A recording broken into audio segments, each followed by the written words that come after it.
What's up, guys? Welcome back to another episode of Champion Cycle. On this episode, we have a 2020 BMW S1000 RR here in the Dyno lab. We have one of these piece of shit tuners that all these guys on the internet sell you. Flashing your computer, you spend $1,000 plus for this piece of crap so that you can flash your bike instead of spending less with your local dyno tuner. So for those that, and I know I'm going to get some hate and catch some shade for this, but bring it. I welcome it all. This is a piece of shit. I don't care whose sticker is on this. In this case, it's Brendan Tuning. As all these other ones, they're all shit. All of this is a garbage waste of money. And if you read the forums, all you'll read up is about how all these guys are blowing up their bikes with these flashes. Now, I figured I don't want to just start talking trash without backing it up. So, here we have one, the customer provided, with a stage 1 flash map put on. In this case, it's a Brendan Tuning stage 1 flash map. We did go ahead and read. We already know what they actually did, but we'll leave that for the surprise.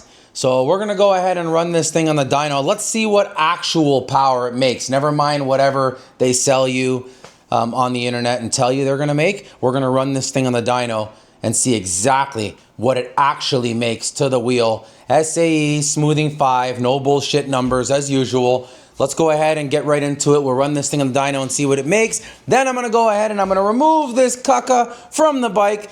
I am gonna go ahead and fully dyno tune the bike and make it its own custom weapon. And then we'll see the difference that a dyno tune makes versus one of these canned flash tunes from whomever. So let's get right into it, boys.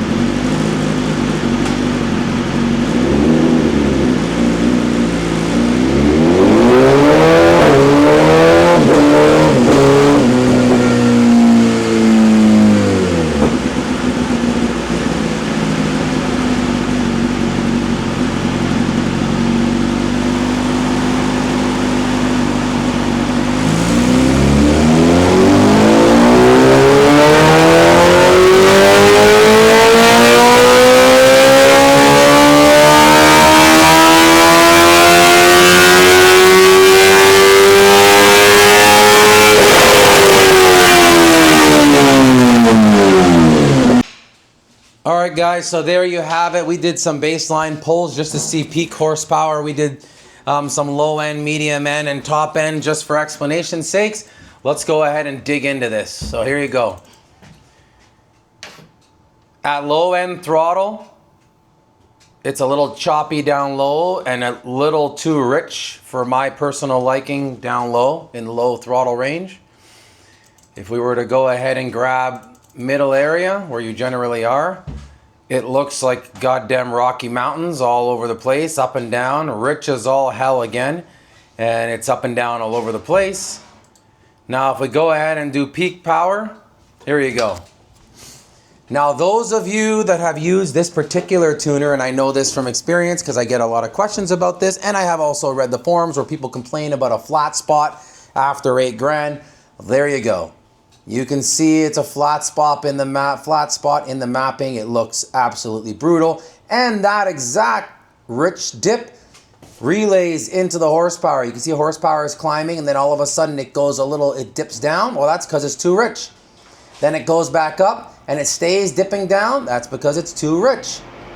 Then it goes a little almost decent, so it picks up. You get it? So you can see that it's working. But yeah, that basically shows you what a great product this is. 181 horsepower, 78 foot-pounds of torque. This is what it actually makes. So we're gonna go ahead and we are going to dig into and dyno tune this ourselves and do some full-on custom tuning.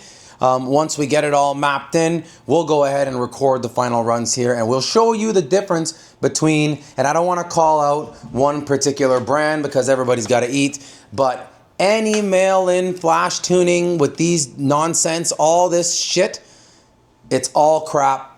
and I will show you why. For the money they cost, it doesn't make sense to do this when you could dyno tune for less. So I'm gonna go ahead and dyno tune, and I'll show you the difference. Let's get right into this.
All right, so we're done doing some tuning. Keep in mind, guys, this is a bone stock S1000 RR with the worst exhaust for back pressure you could ask for.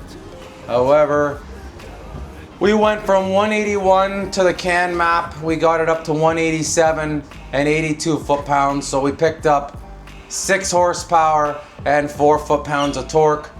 Isolate the tune. So basically this is now, this is before.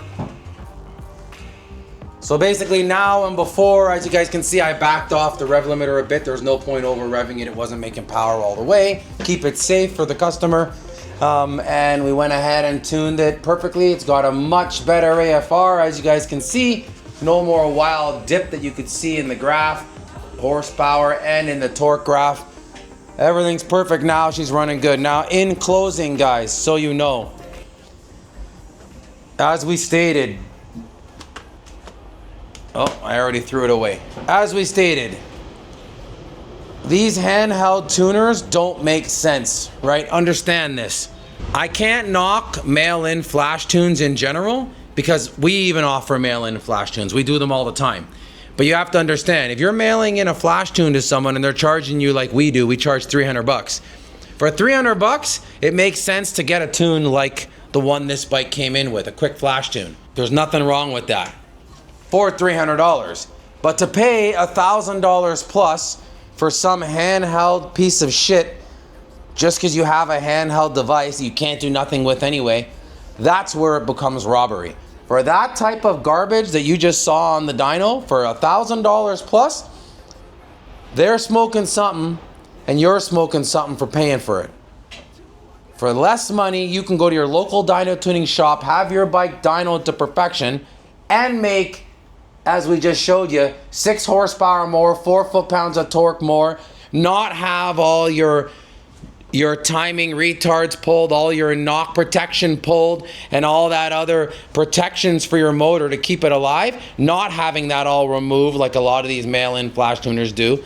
The top speed limiter wasn't even disabled. Like, there's a lot of basics that these guys don't do that you would expect to receive for $1,000+ Moral of the story, guys, is it worth one of these handheld devices? Hell no. Is it worth dyno tuning? Hell yes. Make sure you know one thing. Pick and choose your dyno tuner wisely, right? There's a lot of dyno guys that'll run out and buy an expensive dyno, take some bullshit course, and start promoting that they're tuning and they're the best tuner and all this nonsense. Do your homework. Choose a tuner that has been tuning for 10, 12, 15, 20 years. Make damn sure you're choosing your tuner wisely, because it's not the dyno that dictates how your bike's gonna run. It's the tuner. The tuner is the one that not only makes horsepower, but makes reliability, longevity, fuel economy, throttle response, smoothness, and of course horsepower and torque come hand to hand when you're tuning your bike to the perfect AFR. That being said, guys, I think that about wraps it up. We just debunked the myth of whether these handheld tuners happen to be, in this case, it was Bren Tune. Sorry, guys, but the facts are the facts. If you want a flash tune, expect to spend around 300 bucks, maybe a little bit more. Pick your tuner wisely. Highly recommend you go to the dyno. Pick your dyno tuner wisely. Hope you guys found this interesting. Guys, like, comment, and subscribe as usual. We will see you guys on the next one. Stick around. Don't forget to comment. I'm sure some of you guys will. I will always respond. We'll see you guys on the next one.